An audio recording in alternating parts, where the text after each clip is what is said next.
ఏదైతే గతంలో 151 సీట్లు గెలిచినటువంటి మా కూటమి ప్రభుత్వాన్ని వాళ్ళు ముగ్గురు కలిసినా కూడా ఏ విధంగా కూడా వాళ్ళు ఎదిరించలేక ఏదైతే వాళ్ళు 11 సీట్లు పడిపోయామని చెప్పినా కూడా ఈరోజు జగన్మోహన్ రెడ్డి గారి పేరు వింటేనే జగన్మోహన్ రెడ్డి గారు అడుగు పెడితేనే వాళ్ళు గుండెల్లో అలజడి పెరుగుతుంది. కాబట్టి ఆ క్రేజ్ తగ్గలేదు. ఏదైతే 40% పైన ఓటింగ్ ఉన్నదో మా ప్రభుత్వానికి వైఎస్ఆర్ కాంగ్రెస్ పార్టీకి ఆ ఓటింగ్ శాతాన్ని కూడా తగ్గించాలంటే ఏం చేయాలి, అధికారంలోకి వచ్చిన తర్వాత కూడా ఏం చేయాలనే ఆలోచనతోనే కోట్లాది మంది హిందువుల మనోభావాలు దెబ్బతీసే విధంగా ఈ నీచమైన కార్యక్రమం చేశారు తప్ప వాళ్ళు ఎన్ని కుట్రలు కుతంత్రాలు పడినా కూడా చివరికి సత్యమేవ జయితే అన్నట్టుగా నిజం గెలిచింది.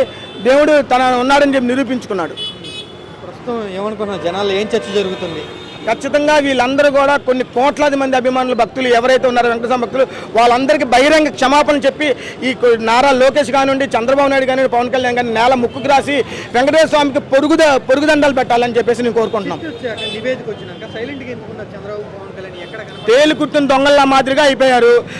దొంగ ఎవరైతే దొరికిపోయిన తర్వాత తేలికుట్టిన దొంగలు ఎలా ఉంటారో ఆ విధంగా ఈరోజు ఒక్క మాట కూడా మాట్లాడలా.